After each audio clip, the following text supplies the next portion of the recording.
Okie dokie. This might be a little rough because I found that I'm not great at talking to a camera yet, but we're gonna go ahead anyways. And I'm gonna talk about my favorite journaling supplies for 2025. Since the year's almost done, I think I've figured out what I like, at least for the moment, and what works. I have a book and a half type system.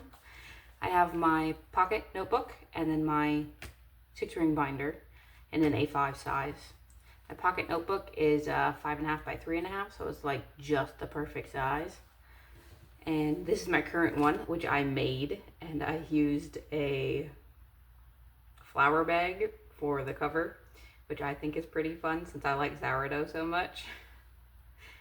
One of my favorite things here is these little like teardrop shaped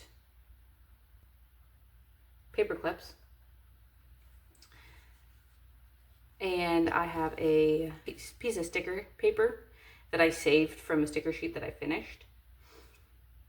And the paper that I made this out of is actually Stalgy notebook paper, which I also love that paper.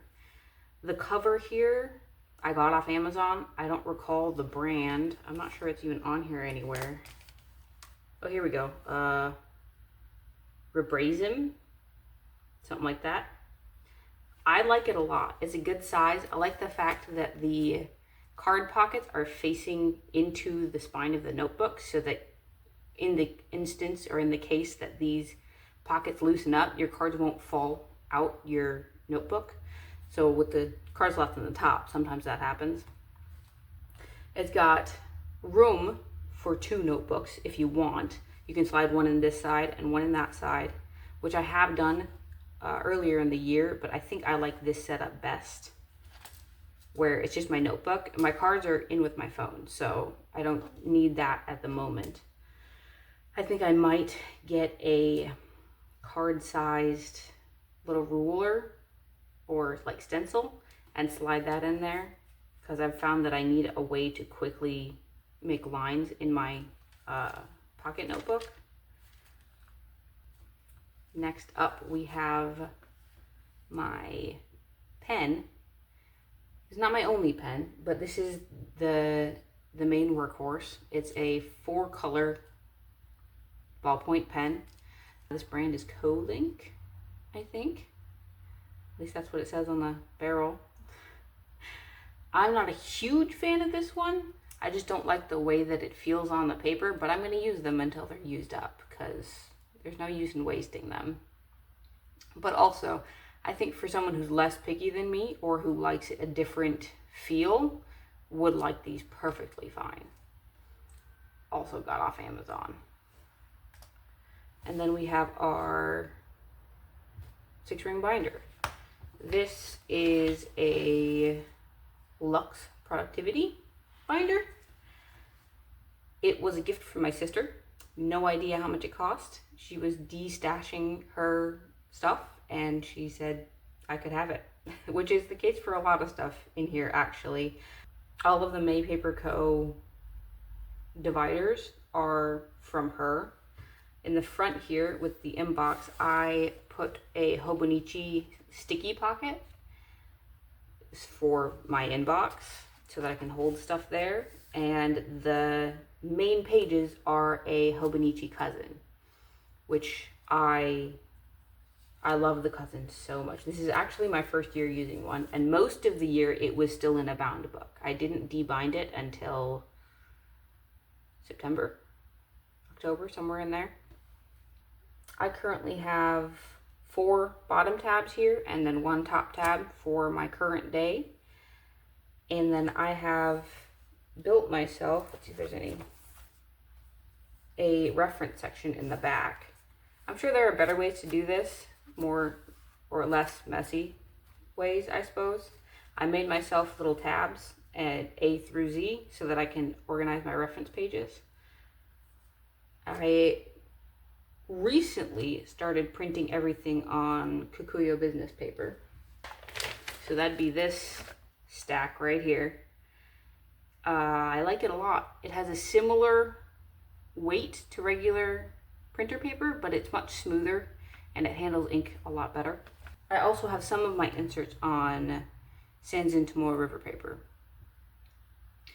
which is also fantastic because that's the same stuff that Hobonichi uses, and I love how thin it is and the fact that you can fit so many pages into such a small space. And then a lot of my pages, let's see where my other, I think I pulled them out of here.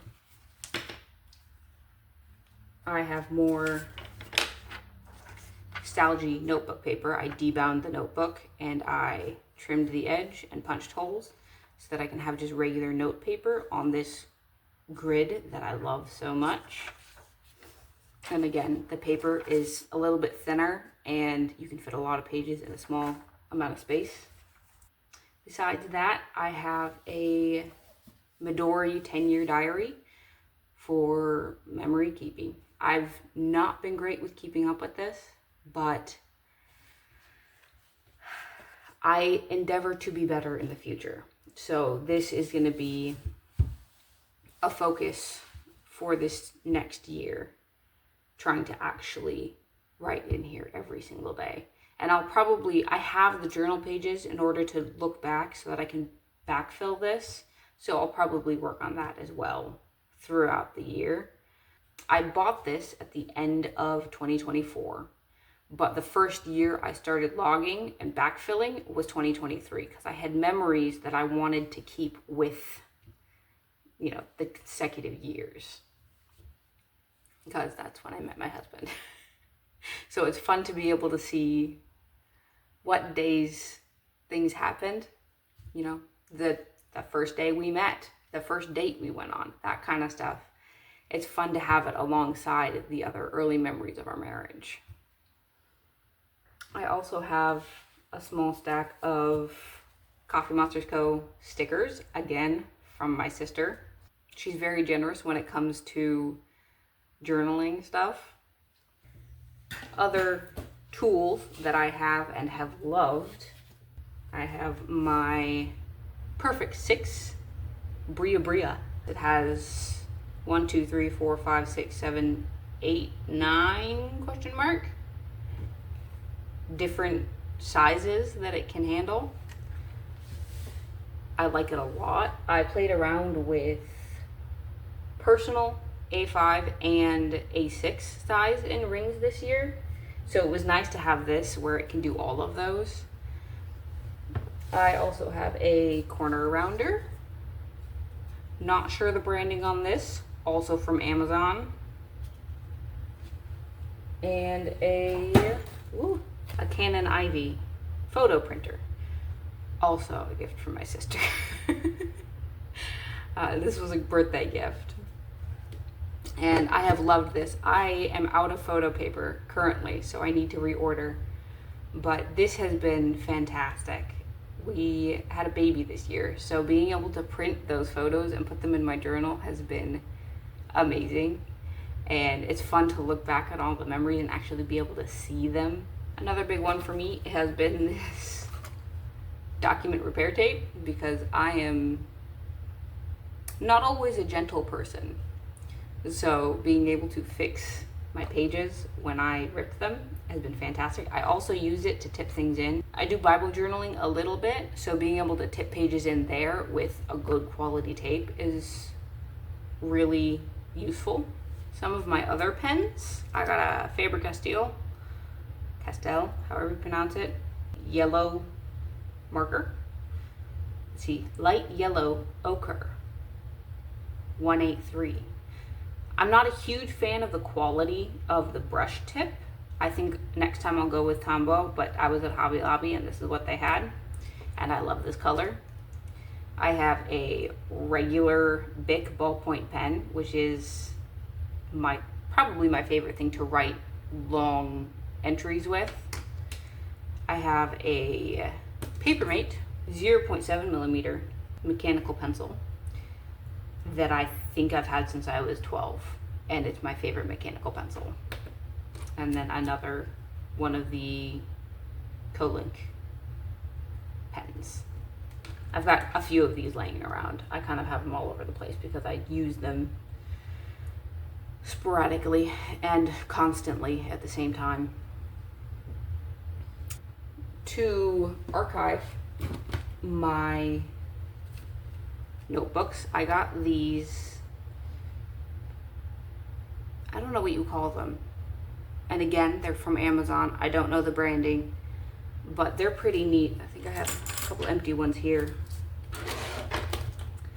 where they're just 3 little rings. And you pop them open and you put your pages on there, and it acts like a spiral bound notebook, honestly. I did use it like that for a while with the A6. I got an A6 Hobonichi and I debound it and punched it and used that for a while with these. And that was actually really useful. If I didn't have the goal of memory keeping, A6 would be my perfect size. But A5 allows me the room I need to be able to keep those memories. I think that's all. I'm probably forgetting some stuff, but those are the things that come to mind as I'm sitting here. Again, my favorites and the backbone of my system are my A5 six-ring binder with the Hobonichi cousin in it, and my pocket notebook. Pocket notebook for capturing everything, goes everywhere with me, and the rings binder for organizing everything and for keeping my memories. Thank you for watching. I hope you enjoyed. I think I'm supposed to say something along the lines of like and subscribe, comment below. I would actually love to hear your thoughts about what your favorite tools and notebooks and pens and everything from 2025 have been. As we're all thinking about our 2026 systems, it's nice to have that kind of information at your fingertips.